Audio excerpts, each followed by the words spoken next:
Hello, hello, hello, and welcome. I'm Mehran Khalili, and we are DM25, a radical political movement for Europe. And this is another live stream with subversive ideas you won't hear anywhere else. And today, well, the mask is off. We're officially in the new age of open empire.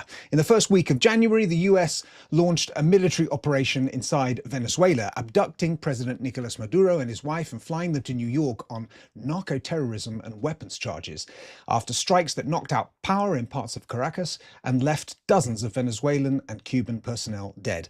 Now, Washington insists that this was a law enforcement action to dismantle drug networks, but Trump has openly said that the US will run Venezuela, oversee a transition to a new government, and manage its oil, a move that fits neatly with America's new national security strategy and the Monroe Doctrine of policing the Western Hemisphere. Now, international reaction has been sharply split. Countries from Russia to China to South Africa and Mexico, along with legal experts at the UN, have said that the raid violates the UN Charter. Meanwhile, in Europe, leaders like Keir Starmer and here in Greece, Kyriakos Mitsotakis refused to call the US actions illegal and instead stuck to vague talk about rules and facts. At the same time, talk of the US annexing Greenland has shifted from a joke to a live policy debate. Iran's biggest street protests in years are, as I talk to you now, being met with a total internet blackout and repression, while Trump is weighing up very strong options against the Iranian regime, including military action. And in the US itself, a federal enforcement agent has shot dead a 37-year-old mother of three in Minneapolis during an immigration raid, with US officials immediately branding her a terrorist, and all of that just since the start of the year. So today we're asking, what direction is global politics moving when force really comes first? What is driving these events? What are the implications for living in this new world? And how can people push back in ways that can actually create a cost? I'm delighted to be unpacking this today by welcoming back our friend from last year. We last spoke to him a year ago, and he's back. It's Arnaud Bertrand. He is a entrepreneur and commentator based in Malaysia. Hello, Arnaud. And of course, we have our own Yanis Varoufakis. My gosh, how can I be mispronouncing your name, Yanis? The original version, the flesh and blood version, not the deep fake, but the real live version of Yanis Varoufakis. And of course, we've got you out there. If you've got thoughts, comments, rants, send to our panel. Arnaud, can I start with you? You've written that this new, more kind of pragmatic position of the US has caused the country to lose the internal architecture that makes moral life possible, with terrifying consequences. Can you elaborate on that? So thank you again for having invited me. So basically, I mean, this is not the first time I heard that the US are being imperialistic in Latin America. In fact, the Monroe Doctrine is something from 1823, if I remember correctly. And so ever since then, they've been doing, I did a count, I think they're at 41 governments toppled in Latin America over the past century or so. But what I think differs quite a lot from the way this specific intervention differs quite a lot from those in the past is that it's nakedly coercive and aggressive and extractive. Like there is no pretense at all to serve some sort of greater good or to make life better for the people of Venezuela or for grander purposes or principles like democracy or human rights or anything. The US is like openly bad in the way it presents its rationale. Trump said, repeated several times that this is about extracting resources, taking over of Venezuela's oil and on various, on wealth in general.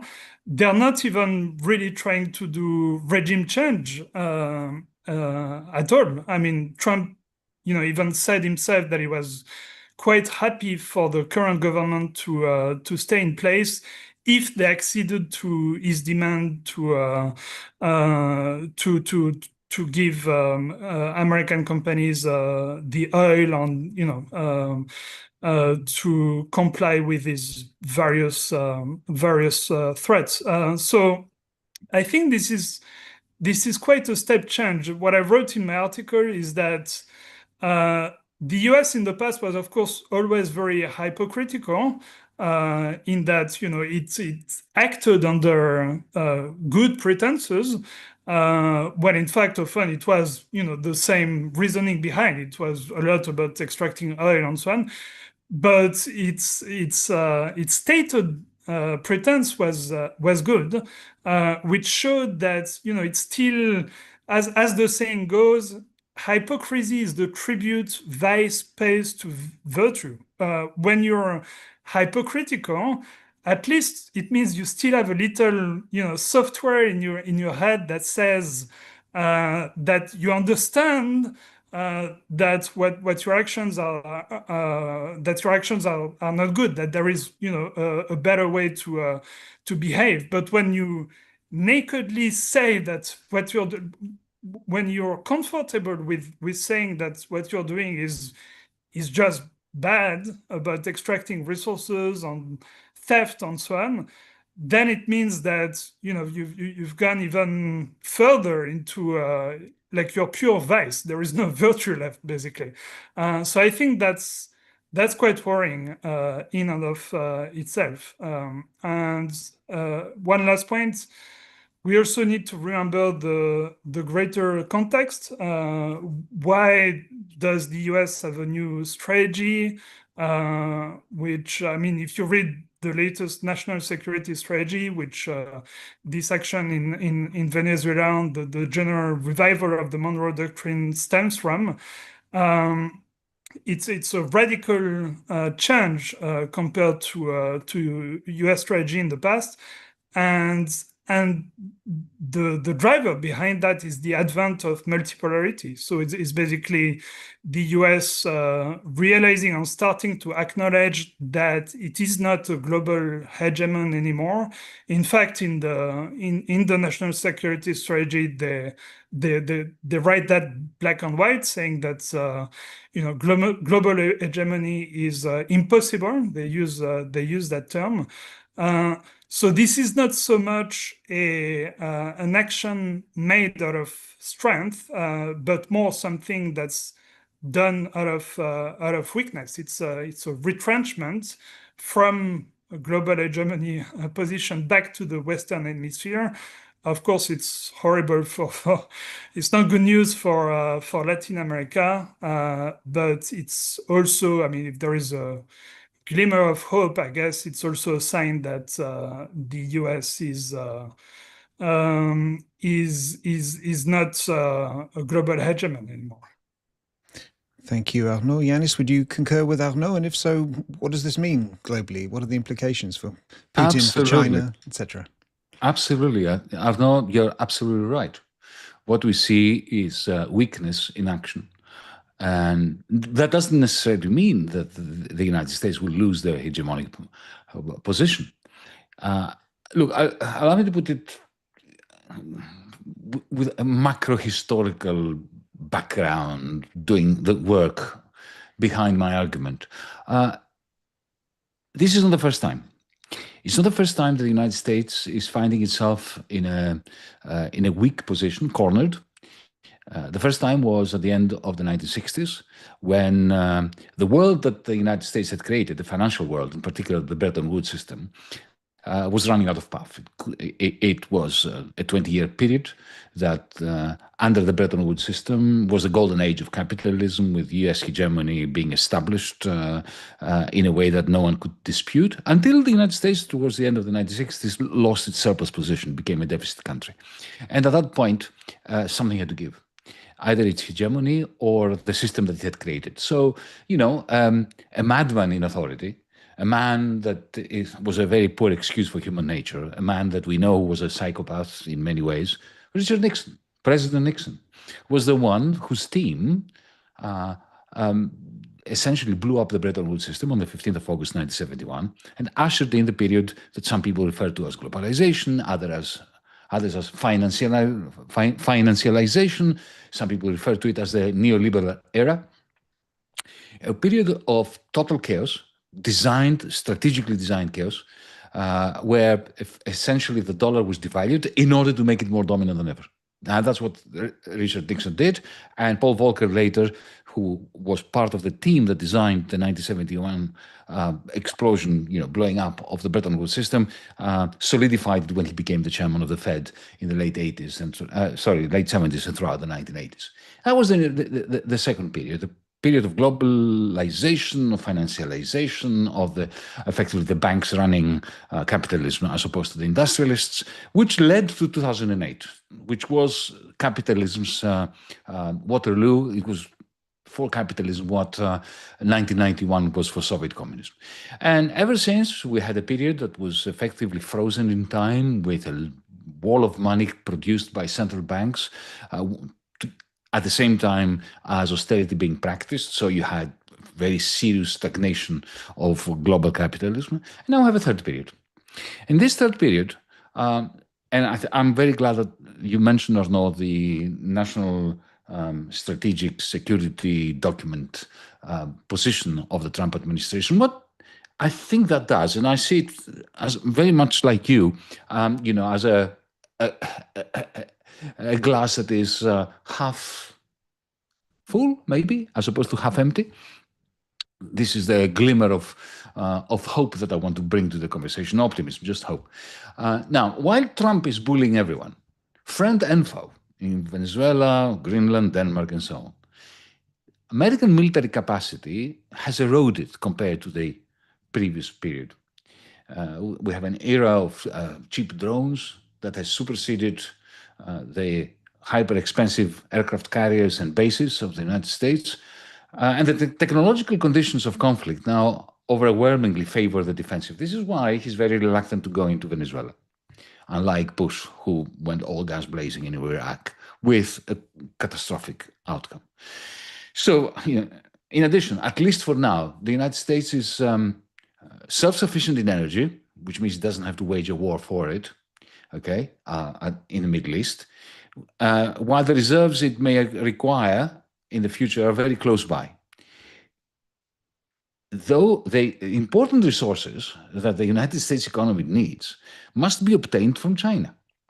And they will be obtained so long as China's terms are respected. And that would be very interesting. In April, we have President Xi meeting President Trump to see, will they extend, I bet they will extend the truce between them. The material conditions, in other words, favor peace. It doesn't mean we are going to have peace. It means that we have objective conditions that are favoring peace. Neither of the great powers can have delusions of world domination. And I don't think that Trump does. Taking the world situation as it is, I think that it is interesting that Trump is trying to find common ground both with Putin and with Xi. Whatever one may think about Putin or Xi, that's not what is the issue here. So through this perspective, the new strategy effectively is issuing an open invitation. That's what Trump is doing. He's issuing an invitation for Taipei to settle with Beijing and for successor governments in Berlin, in Paris, and in London to seek terms with Moscow. Not these governments, but the next ones. I'm not saying that this will happen, but the objective conditions are far more prone to that. But that's no reason for being optimistic. I insist on that. Because, and I'll tell you what I think the greatest danger for Trump is, the backlash within his own MAGA movement. The fact that he has promised them, he has promised blue-collar workers a better life, lower cost of living, and he's not delivering. And if that explodes, then it is possible that we are going to have a return to some kind of, George W. Bush or, Clinton-like administration without the capacity to do what they did when these people were in power. So, there's no doubt that Trump is committed to coercive dominance. But at the same time, he's creating cracks in the geopolitics of the world for for potential peace initiatives and settlements that will reduce the number of people who are dying and who are starving and who are watching their conditions of life disappear the way they have done over the last 20 or 30 years. Thank you, Yanis. Arnaud, just switch it back to you for your reaction and in terms of the implications of this new approach from the US. Yeah, there is an interesting paradox that Yanis did a great job explaining, because I mean, I agree. I think in a way it's the return of geopolitical gravity, where like there was a period of suspension of geopolitical gravity because there was only one pole, I mean the US, the unipolar moment, and so there was the prevalence of just one ideology, like liberal internationalism, you could call it, or I mean, it was the Western ideology, I guess. And now what we're seeing is that, to Yanis's point, some countries like China or Russia are just, too powerful to coerce or to submit to the US rule. And power at the end of the day is not what you want to do, it's what you can do. I mean, at some point you need to recognize the material conditions. And I think we're seeing that with Trump. He tried last year a couple of times to submit China to the US's will with what we saw with tariffs and so on.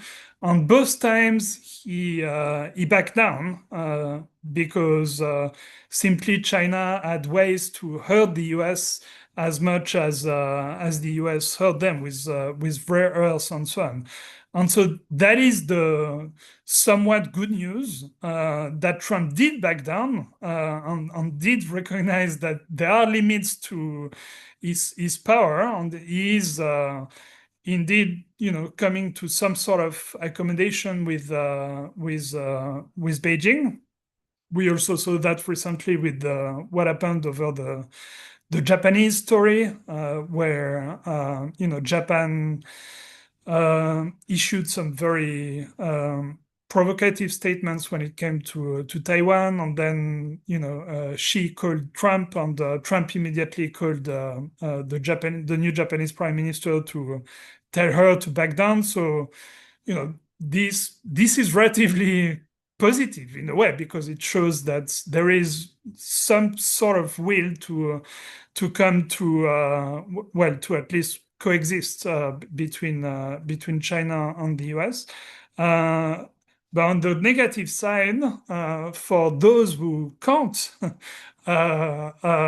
resist US power, such as Latin America or Europe, by the way, then Trump is absolutely ruthless. I saw an interesting metaphor the other day from a Chinese thinker who I really like, called Mao Koji. And he was comparing the way Trump treats weak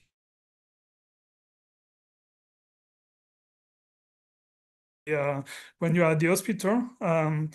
That's largely the way Trump sees Europe these days. So it's the US is not doing very well, but it can still coerce some countries, and so he will use them as blood bags to sustain it. And that is to some extent what we're seeing with Venezuela as well. It's theft of resources is using Venezuela as a blood bag. So yeah, it's I guess on the taken at the very global stage, there is an erosion of U.S. power, but it's not good news for. It's still not good news for many countries who are not able to resist the power that that the U.S. still has. And I will say a last interesting point that differs quite a lot from, say, the Cold War, for instance, is that no country so far is coming to the help of countries that are being attacked by the US. So no one came to the help of Venezuela.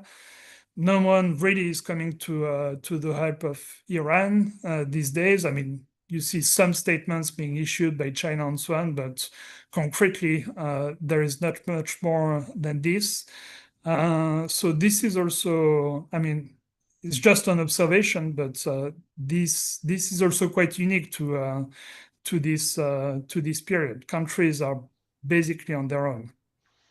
Thank you, Arnaud. We'll be talking about Iran a little further in the hour. But Yanis, let me ask you something based on what you said. If we accept that, okay, now there's the national security strategy, we're back to a sort of spheres of influence model, and that these three big spheres of influence, Russia, China, US, they're going to, well, these three big players, they're going to somehow, there's a chance that they might find an accommodation. So it's your more positive look at that.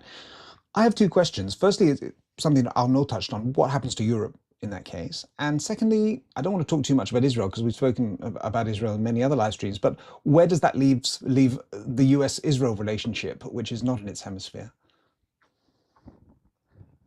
I think you're muted, Yanis. Sorry. Yeah.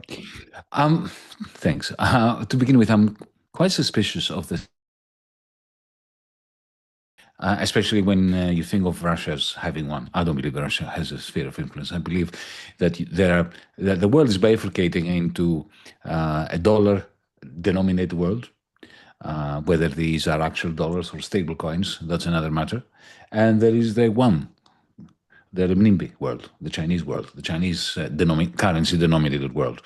Maybe I'm an economist, so I'm thinking in terms of those. Russia doesn't exist in this.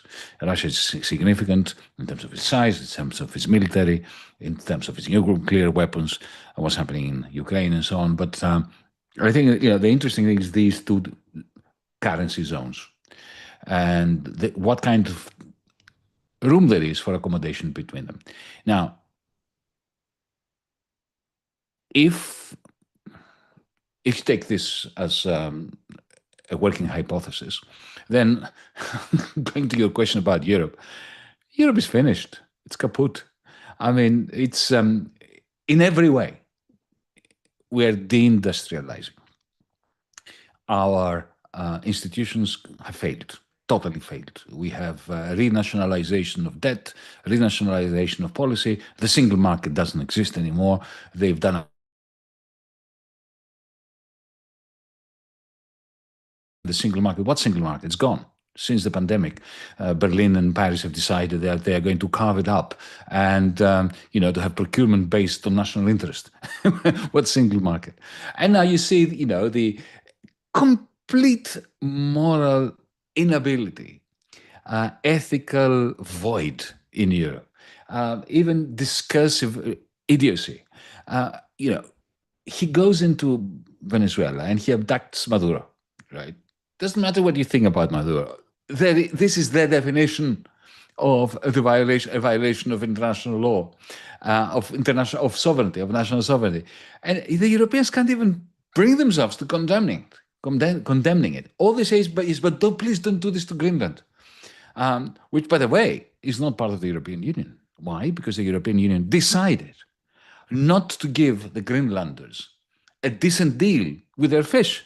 So the Greenlanders belong to Denmark, supposedly, in a kind of colonial system, but they are not part of the European Union as a result of EU policy. Let's not forget that, right? So, yeah, I mean, in every way, Europe is irrelevant. We have a situation where they are behaving, the Starmers, the Macrons, the Merzers, like global warriors, defending a world order that no longer exists, that has been destroyed by on the one hand, of course, Trump, and on the other hand, the realities on the ground.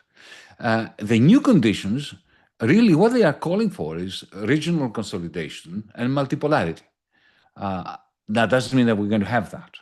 So, yeah, I mean, just to sum it up, we are in a new situation, a new environment. The great questions are not the ones that the liberal press is bringing out, who's going to win this new Cold War. The real question is, for me, and Arnaud is an expert on this, so I would love to have his point of view here. When will Beijing decide that it wants to do with the BRICS that which the United States did with Bretton Woods? That is to turn it into a larger trading and collaborating area where effectively the anchor is the Chinese currency, and through fixed exchange rates and capital controls, China maintains its surpluses by recycling its surpluses, its financial surpluses, to the rest of the BRIC countries. Because if they do that, then we have a whole new ball game. Now, I'm not sure they will do it. From what I know, they are preparing to do it just in case they choose to do it. And that will be a real game changer because, there's a strategy there. India is clearly a very important conundrum. We know that it's moving towards fascism with Modi, but at the same time, it is part and parcel of the BRICS. These are the interesting questions, and I very much fear that the liberal press is not asking them. Thank you, Yanis. Arnaud, what do you think? A BRICS revival? What's your take? Yeah, that is indeed a very, very interesting question, and of course, no one knows what China will do. It's only people in Zhongnanhai know, I guess. I think my impression is that what China is very afraid of is to resemble the US too much, because they understand that the key to its rise and the key to the advent of a new world order is precisely for it to mean something different than the US. If it just becomes a new America, but just on the other camp, then it loses its animating purposes. Its raison d'être in a way. I mean, there are actually a lot of stories like that in Chinese history. For instance, at some point during the Three Kingdom period, the two last remaining kingdoms made a deal with one another where they would divide China in two, and each would become co-emperor. And one of them was very ruthless, and the other one was quite benevolent. But because the benevolent one agreed to become a co-emperor with the ruthless one was Qin Shi Huang, so who then became the first emperor of China. Then everyone stopped seeing them as an alternative, and for that very reason, they lost eventually to Qin Shi Huang. So I guess China doesn't want to create a similar situation on the global level where it becomes a co-emperor of the world with the US, because then it may lose to the more ruthless one, if that makes sense. But it does need to offer more more reason than it does currently to hope for a new world order. I think it is still searching. It's not found an answer yet, but it definitely needs to find one. Because I see the question asked all the time when it comes to Venezuela, when it comes to, well, Palestine, when it comes to Iran, like what is China's answer? And you feel they're a bit blocked. Like they basically state nice words, but you don't feel that there is much action there. And I just wanted to add something on Europe because I completely agree with Yanis that Europe is done, and I think this, you have this expression of black swans and gray rhinos. I think this might be one of the biggest gray rhino today, because I think everyone agrees that Europe is kind of over ideologically, spiritually speaking, and that it needs a new, animating purposes. It needs to find itself again. And when Europe goes searching for new animating purposes, historically speaking, we have every reason to pay close attention. Europe's ideological commitments have a way of becoming quite total. So, it can either be like the construction of beautiful cathedrals or concentration camps. So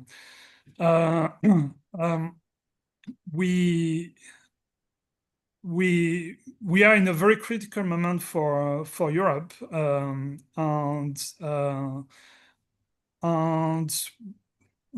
I feel that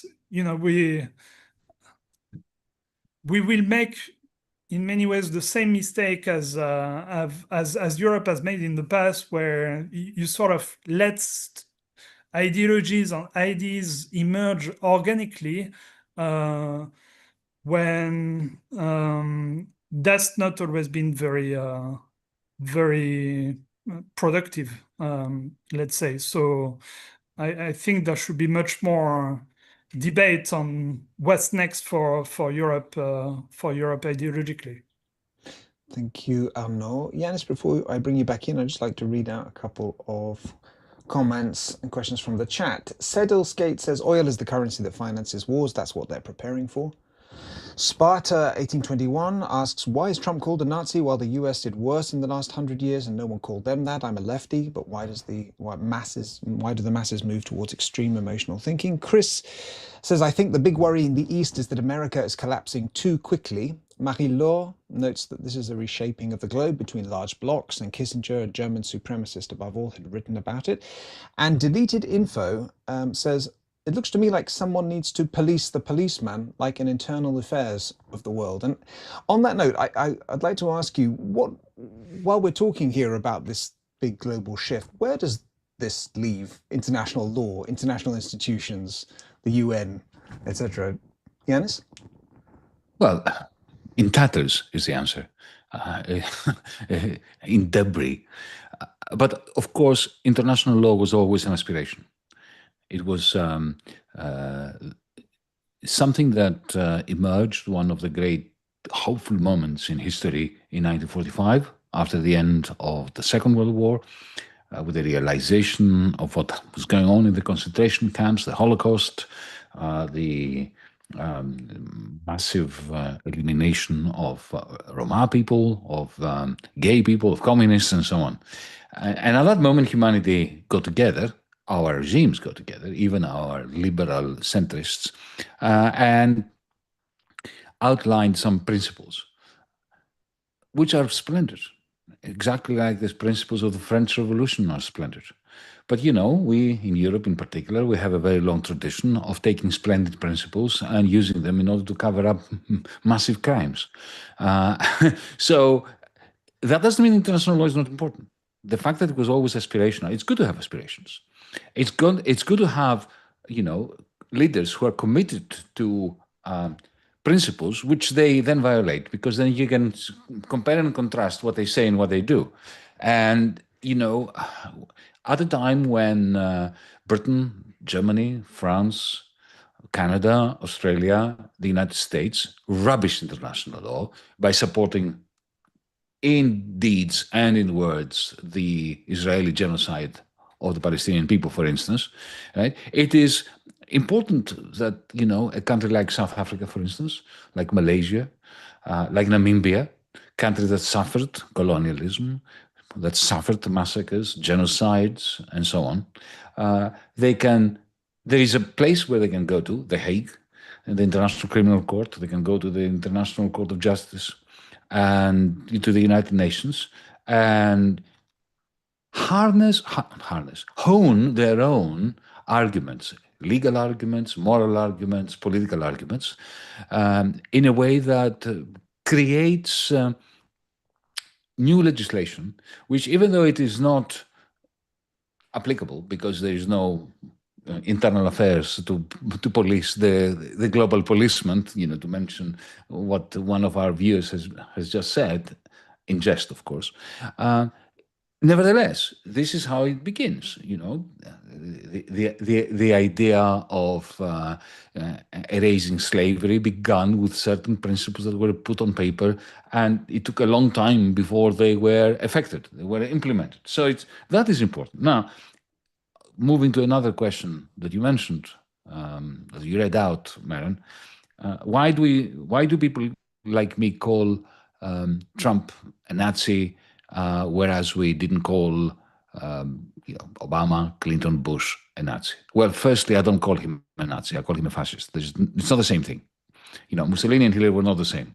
There were significant differences. I'm not going to go into a political philosophy analysis now of what the great differences are, but let me put it very, very, bluntly, to answer the question, the viewer's question. Colonialism is not the same thing as fascism. The liberal regime for exploiting workers is authoritarian. It has an amazing capacity to cloak itself in great liberal values. Some of them are akin to the French Revolution, while they are exploiting, they're living daylights out of the majority, but they're not fascist. Fascism is a very specific movement. We don't use it as a term of abuse. We shouldn't use it as a term of abuse. Fascism is what happens when capitalism fails. When liberal capitalism has a crisis and falls on its face, fascism is the malignancy that grows up and helps capitalism get up again. It begins with the ideology of a patriarchal ideology, the ideology of the pure nation that is symbolized by its head, who is always male, and who is offering you a contract, offering you, the citizen, a simple idea. I'm going to make you great again. I'm going to make you proud again. I'm going to purify the nation of all the impurities, where the impurities are Jews or Muslims or, people with spiky hair or whatever, doesn't matter. You're going to give me all the power. I will look after you. I will increase your pensions, treble them, as Orbán did in Hungary, as Mussolini did, right? Trump has no problem increasing the budget deficit of the federal government, handing over checks to people. What he doesn't want is people to have a voice. He doesn't want them to have trade unions rights. He doesn't want them to have democratic rights. This is the fascist mindset. That's not Clinton. That's not Bush. So this is why I think we have a duty, firstly, to study what fascism is, and not to use it as a term of abuse, to use it as an important category by which to discriminate, let's say, between George W. Bush and Donald Trump. It doesn't mean that you say that one is better than the other, but fascism is an ideology and a program that requires specific circumstances. It needs a long deflationary period, which is then punctuated by an inflationary period, or vice versa, as it was the case in the 1920s in Germany, or in Italy for that matter. And that's when it comes in. It is bathed in a patriarchal, racist ideology, and it offers you a deal for making you great again when, of course, that deal is going to be totally and utterly violated by the fascists who offer it to you. Thank you, Yanis. Arnaud, anything you want to add, or should we have a quick tour on what's happening in Greenland and Iran? Go for it, Arnaud. Got something you want to add? Just want to add something on international law. It is, of course, obvious that international law is not respected today. But that's been the case in the past. I mean, everyone remembers the League of Nations, for instance, which was, prior in the beginning of the 20th century. It was also an attempt to have rules for the global order, and then it started to be completely to be not respected at all anymore. And then you had the Second World War. And the way the UN was constructed, which I mean, to its credit, did work during a few decades, was on the basis of the framework established and the learnings established with the League of Nations. So there is still some purpose there. It's not because the law is not respected that it should not exist, because it's always a base that you can go back to, or to go to to China and to what I was mentioning earlier between those two co-emperors. So you had the very brutal emperor who won, Qin Shi Huang, the first emperor of China's history, who unified China, but he was so brutal and ruthless that his dynasty lasted only 15 years, because guess what, people don't like to live in such a brutal state, but the chance that China had was it had Confucianism waiting in the wings. So this is, like, I guess, China's version of international law at the time. It had a ready-made ideology, moral framework that the next dynasty, the Han Dynasty, sort of revived in order to manage the country in a much more harmonious way. And that particular dynasty lasted 400 years. So it's always important to sustain some, international law, rules, moral framework, even if they're not used at a given moment, because they can be used in the future. They can serve a purpose when finally everyone realizes their usefulness. Okay, thank you, Arnaud. We've got 15 minutes left, and I would like to get both of your guys' takes on the discussion around Greenland and what's happening in Iran. So Greenland, I mean, is now openly on Trump's shopping list again. Yanis, what do you think this is all about? What's lying beneath it, and what do you think how do you think it's going to play out? Well, I don't think it's about geopolitics, and I don't think it's about rare earths, and I don't think it's about oil. Trump could have all that. There is no way Denmark, pipsqueak little Denmark, that has behaved so atrociously recently in various other contexts, and who have treated the Greenlanders like colonial vermin. It is amazing how they have mistreated, especially women in Greenland. I remember the story of that atrocity of forced sterilization of Greenlander women. Okay, so. And also remember what I said before, that the European Union has decided some time ago, essentially, to let the Greenlanders leave the European Union because they were not prepared to give them, a little bit of money for the fish, for goodness sakes. They wanted to plunder their fish using, Dutch and British and French trawlers. So, having said that, if it's not geopolitics, it's not oil, which he could have. If Trump wanted to build 20 different military bases in Greenland, there's no way Denmark would stop him. And if he wanted to American companies to extract various minerals, the Danes would let him. So if it's not that, what is it? Well, if you look at the way in which Trump has behaved regarding his own business interests, and the way in which he has essentially managed to defeat the establishment on both coasts of the United States, East Coast and West Coast. You know, the Wall Street bankers, the realtors on the East, and big tech in the West. Remember, most of the big tech guys who appeared in his inauguration as his crew were against him. They banned him from Facebook. They banned him from Twitter. Bill Gates still opposes him. So he didn't have those people. And the way in which he managed to cement and consolidate his power was to create this cult of the man who appropriates everything personally.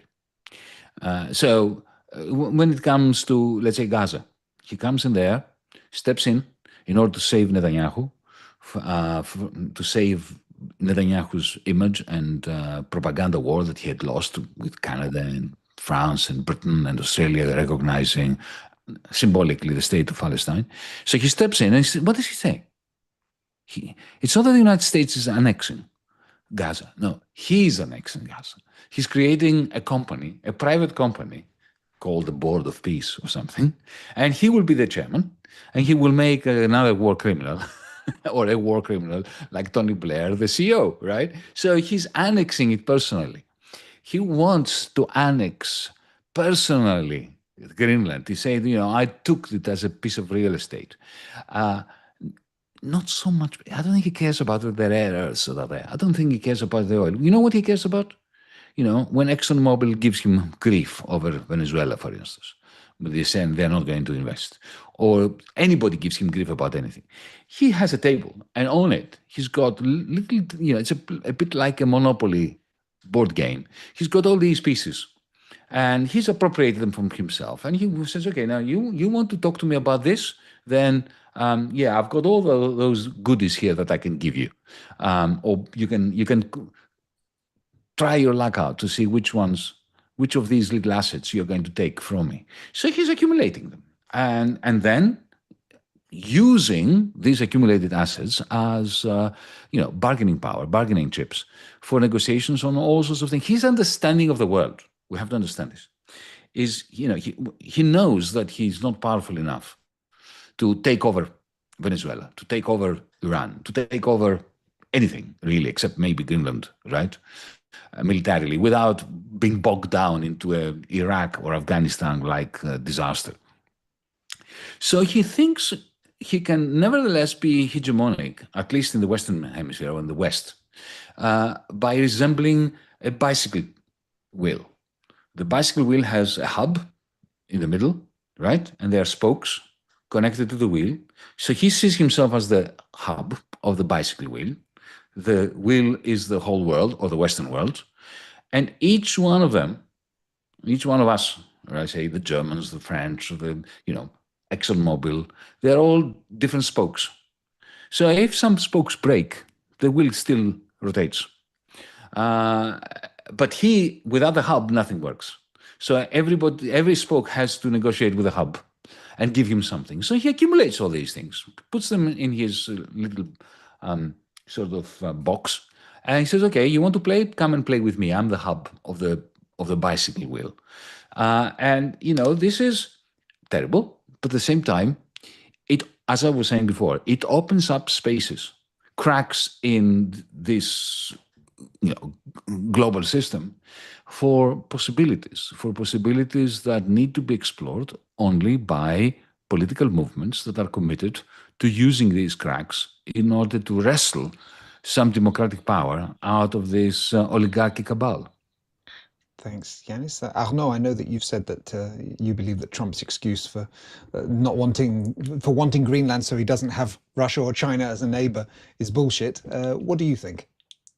Yeah, so I think that's obviously bullshit. I mean, Greenland is 60 times the size of Taiwan. So why? Yeah, it's the biggest non-continental island in the world. It's actually massive. So why would China, want to do an amphibious assault on an island 60 times the size of Thailand in the middle of the North Atlantic. I mean, it makes no sense whatsoever. So I don't think this has at all to do with Russia and China, but I'm not sure it's not geopolitical for at all. I would actually argue that Yanis is right, but that this is geopolitical as leverage against mostly Europe and Canada, actually. I think Greenland has a big Canada dimension. Just when you look at the geographical dimension, because if Greenland is part of the US, then you have Canada basically surrounded by the US. It's like it almost becomes landlocked by the US. It would have the US on its south, on its west with Alaska, and now on its east with Greenland. And we also know that Trump wants to annex Canada. So yeah, that would. I don't know if it will enable him to annex Canada, but at least it will enable him to put much more pressure on Canada and Europe as well.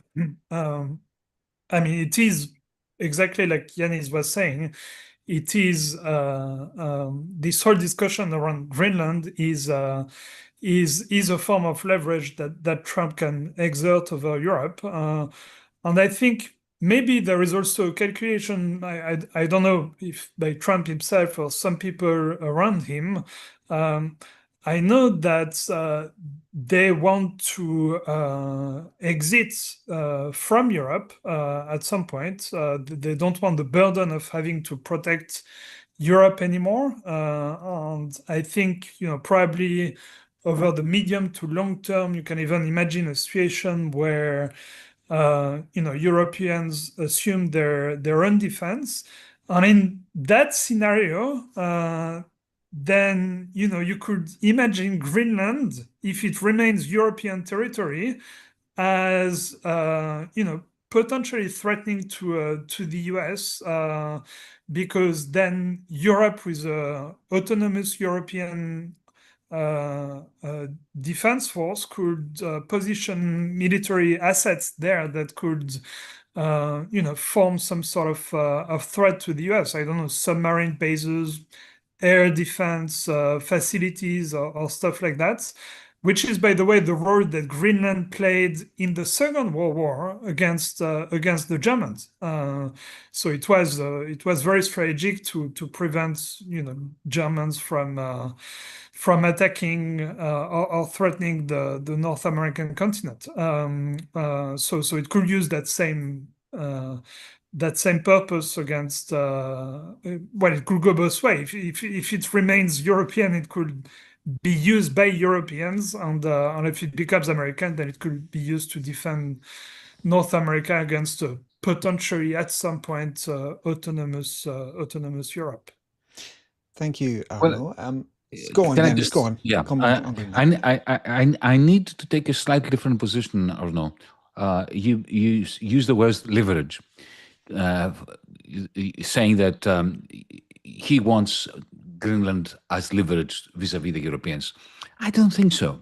And I'll tell you why I don't think so. Because there is nothing that the Europeans will not do if he simply asks, politely or impolitely. Even if they hate what he's asking of them to do, they will do it. They are such weasels. They are such cowards that, if he asks them to sell their kids in a slave market, they will. They will sell their mothers, their fathers. They will chop off their noses. I mean, look at Macron. I mean, look at Keir Starmer. They are so pathetic. And he knows that.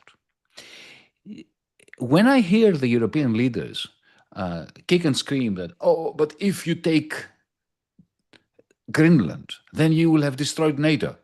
Yes, mate, that's exactly what the point is. He wants to destroy NATO.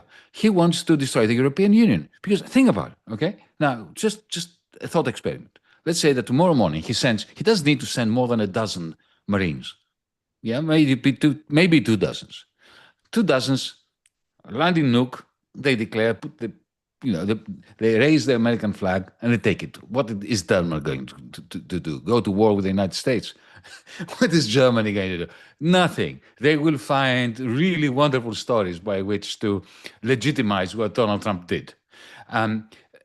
If they push this argument further, right? Whatever they do, actually, I'll take this back. Whatever they do, the next thing that's going to happen is there's going to be a split within NATO, within the European Union, because there will be countries that go along with the new sheriff, like Hungary, like maybe Poland, maybe Italy under Meloni, and then there will be some European leaders that will be so incensed by the taking of Greenland that they will threaten to make moves against the United States. And at that point, he's going to withdraw the bases, the military bases, all of them except Ramstein in Germany, because he needs it in order to reach the Middle East. And at that point, he will have succeeded in what he really wants, which is to break up Europe. He doesn't want to negotiate with the European Union. He doesn't want to negotiate with the rest of NATO's NATO. Remember the hub and spokes bicycle wheel theory? Yeah, he wants Germany, France, Italy, Hungary to be different spokes. He doesn't want them to be together. So, when the Europeans say, don't do that, you will destroy NATO, they're like telling a wolf, don't kill the rabbit because it will die. I mean, I want to kill the rabbit. Don't threaten me with a good time. That's right. Gents, go on, Arnaud. Just a last word on Greenland. I just want to move quickly to Iran before we finish. Go on, Greenland. Okay, no, we can go to Iran. I basically agree with Yanis, so. Okay, thank you. Well, Arnaud, let me get your take on this, because I mean it's unfolding right now in real time. Trump is telling the Iranians to keep protesting. He's saying help is on its way. A security official has told Reuters, whatever that means, that there could be around 2,000 people dead. So how do you see this playing out in the context of everything we've been describing in this call? I mean, I'm not an Iran specialist, and well, first of all, I'm sure people in Iran have genuine reasons to feel discontent. I'm also sure that a lot of this discontent stems also, we shouldn't forget it, from the very harsh sanctions regime that Iran has been under. In fact, you have dozens of quotes from American officials saying that this was exactly the purpose of the sanctions, to starve the people and make the economy so bad that there would be unrest. So the unrest is here basically. And so it is authentic only to a certain extent, and of course it is very much encouraged by the US. I mean, it's very obvious. Whether that will lead to the fall of the Iranian government, I have no idea. It's very, very hard to predict, especially when I'm not a specialist of Iran at all. I will say that's something quite, I wrote an article once saying that the approach to Iran basically vindicated Kim Jong-un, and that's not a very good precedent to set, right? Because Iran also, as a country, strategically speaking, they made quite a lot of mistakes. They're in that situation also geopolitically because they've been weak. They didn't develop a nuclear weapon in time. If they had, then they would be much more secure and so on and so forth. So it's is both a mistake on their part and a mistake of our policy. I mean, the West policy to make Kim Jong-un look like a smart guy, basically, and to say that if you don't want to end up the way Iran is going, then you need to go the way North Korea is going.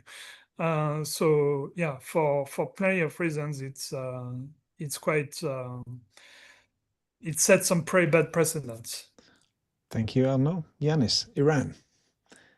I remember when I was very young, a long time ago, it was 1978, when I moved to England.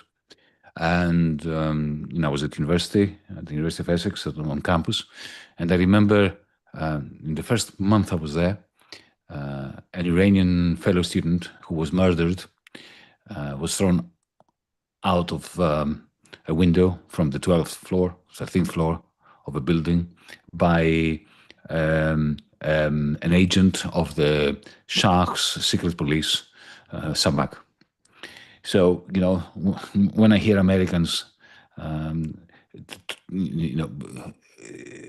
wax lyrically about the importance of democracy coming back to Iran, going back to the Shah regime that you Americans had created by overthrowing the Mossadegh democratically elected government in order to steal the oil, and you have the audacity to give lectures to the Iranian people as to what they should do.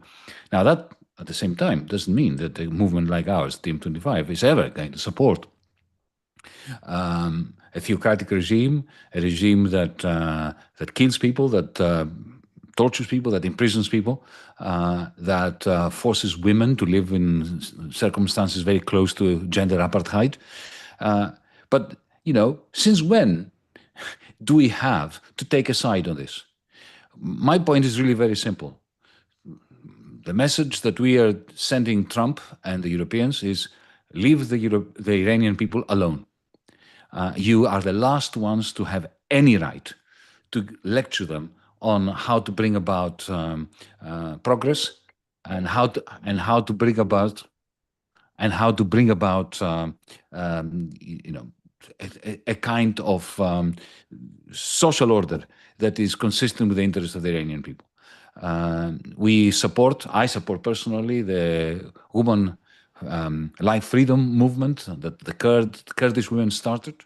And at the same time, we are going to do, as a movement, everything we can to stop an imperialist incursion into Iran.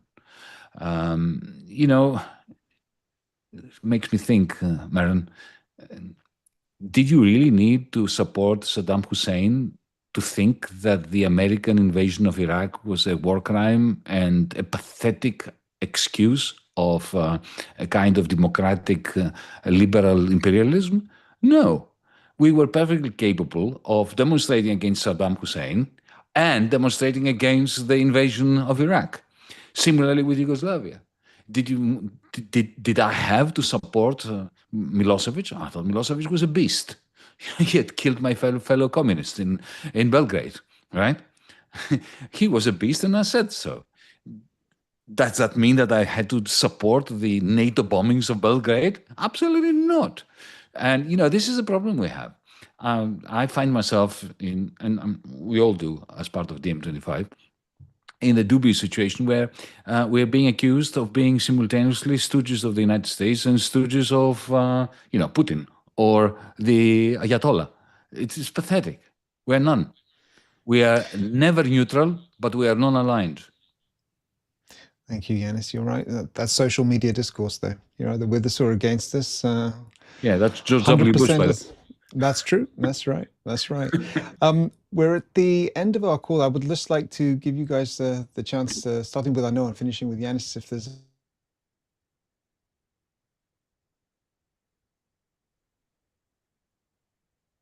any closing comments to sum up. Can you hear me?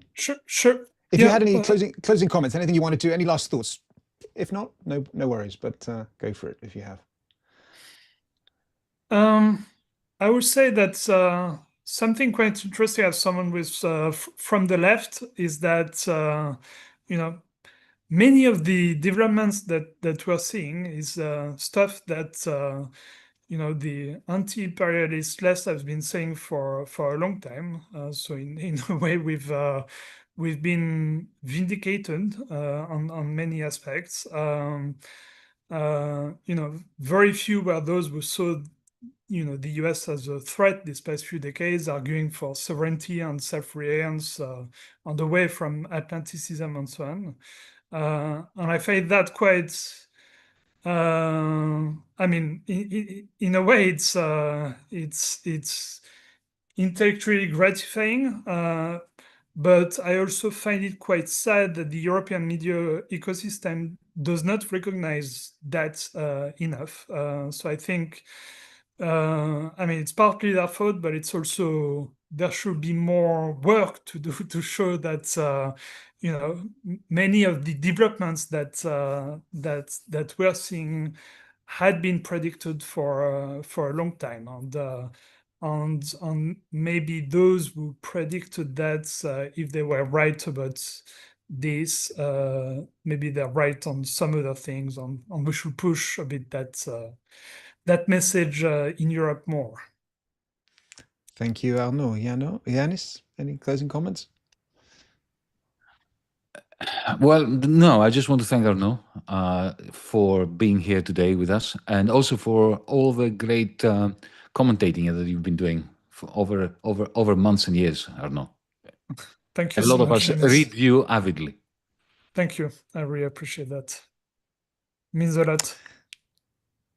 Thank you, Yanis. Thank you, Arnaud. Some last comments from the chat. Jibs notes that expecting the Chinese to behave like Western empires is ignorance personified. Okay. Someone else, Juan, notes that they attack Venezuela because they want supremacy, and for that they prepare for war with China. Don't forget that the CIA targeted Putin. Jib Smokestack says that Trump just says the truth out loud about the ugly face of the empire. That's why so many elites hate him. And he also thinks that we are granting Trump's malevolence too much agency. Chris says that Greenland is about legacy. Trump wants a legacy. On Iran, Doozy notes that oppression in Iran is not the West's fault. Lack of sanctions wouldn't have helped. Brigator says that the Shah is a useful idiot for Trump and Netanyahu. Mehran Khalili says that there were Savak flags in the demonstrations. That's the secret police that Yanis was talking about, the Shah's secret police before the Iranian Revolution. It's really disappointing. Chris says, I want the exact opposite of what the Mossad wants. It's strange how that always ends up being the best choice. And Henrik Pedersen, on a more positive note, a question, but a more positive one. What could be a starting point for reviving a progressive, animating spirit in this point in history? Can we perhaps find inspiration in Mamdani's win in New York as a model? Yes, and I would direct you to our live stream with Richard Wolff on Mamdani's win and other videos that we put out regarding Mamdani. Well, guys, thank you so much. It's been a really enlightening tour of the world and geopolitics. Thank you very much to you out there, and we will see you at the same time. No, not at the same time, because it was a bit earlier this time. We will see you at 7 p.m. CET at the same place.